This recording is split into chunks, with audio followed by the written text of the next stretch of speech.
Akankah insiden sidang kedua Ketua Ranting Persaudaraan Setia-Hati Ternate atau PSHT, Agus Pramonojati atau Agus Bereng, akan terulang di sidang ketiga ini?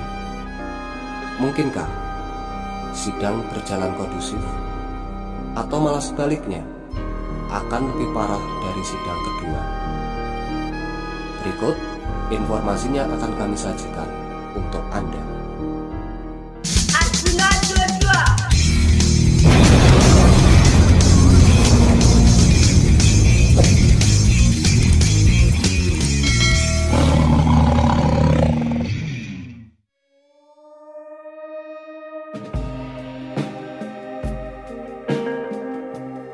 Sidang lanjutan Ketua Ranting Persaudaraan Setia-Hati Ternate atau PSHT, Agus Pramonojati atau biasa dikenal dengan Agus Bereng, kembali digelar di Pengadilan Negeri PN Karanganyar. Berbeda dengan yang pertama dan kedua, sidang kali ini dilakukan secara virtual. Menurut pantauan MNC Portal Indonesia, Ketua Ranting PSHT Karanganyar ditempatkan di pengadilan negeri dengan didampingi tim pengacaranya. Sedangkan saksi ditempatkan di lokasi berbeda, yaitu di Kejaksaan Negeri termasuk Jaksa Penuntut Umum atau JPU. Sebelum sidang dimulai, Majelis Hakim Uyun Kristanto SH sempat menanyakan pada terdakwa dan tim pengacaranya apakah setuju bila sidang digelar secara virtual. Sidang kali ini digelar secara virtual. Apakah saudara setuju? Tanya Ketua Majelis pada Agus Bereng dan pengacaranya pada hari Kamis 11 Februari 2021.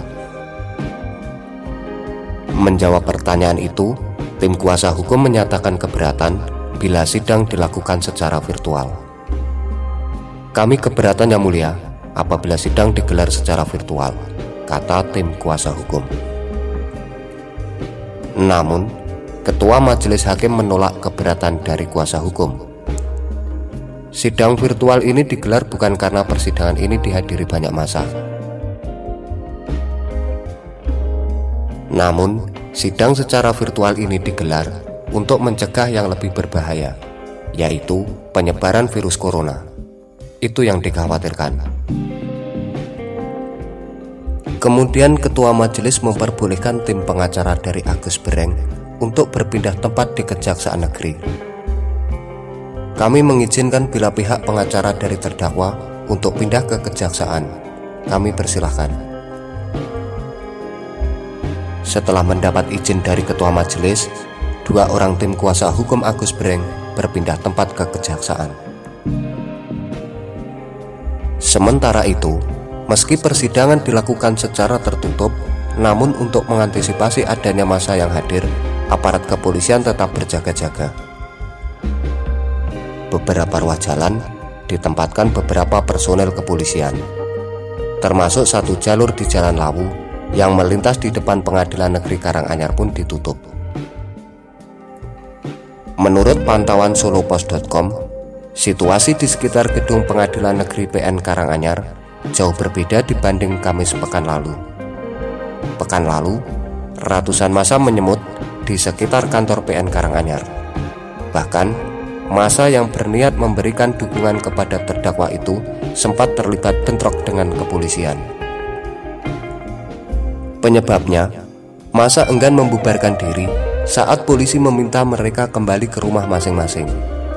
Kala itu, polisi mempertimbangkan situasi pandemi COVID-19 sehingga rawan apabila massa berkerumun di satu lokasi. Kondisi ini tidak tampak pada sidang ketiga pekan ini. PN Karanganyar memutuskan menyelenggarakan sidang secara virtual.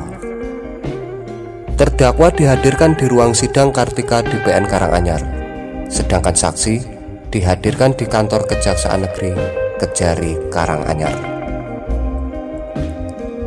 Meskipun sidang dilaksanakan secara virtual, sejumlah polisi tetap berjaga di sekitar gedung PN Karanganyar.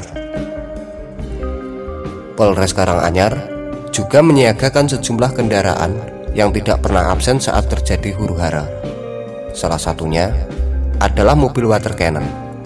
Kendaraan tersebut diparkir tidak jauh dari kantor PN Karanganyar. Jarak kantor PN ke Polres hanya 50 meter. Sidang sebelumnya terjadi pengarahan massa dibubarkan sehingga tidak timbul kerumunan. Kali ini kami berkomunikasi dengan instansi terkait PN dan Kejari Karanganyar untuk melaksanakan sidang virtual, kata Kapolres Karanganyar AKBP Muhammad Syafi Maula saat berbincang dengan wartawan. Kapolres juga menghimbau Ketua Ranting PSHT agar mengingatkan warganya untuk tidak datang ke PN dengan alasan apapun. Kapolres mempertimbangkan dampak keamanan ketertiban masyarakat atau Kamtipnas dan kesehatan. Dan pada akhir pernyataan, Kapolres menyampaikan terima kasih kepada pihak yang mendukung sehingga suasana sidang kondusif. Agenda sidang ketiga masih mendengarkan keterangan saksi. Jaksa Penuntut Umum atau JPU menghadirkan 3 saksi. Mereka adalah orang yang berada di lokasi kejadian dan diduga menyaksikan kejadian tersebut. 3 saksi itu Guswian Anggitama 19 tahun, Alfredo Suryawijaya 19 tahun, dan AP 17 tahun.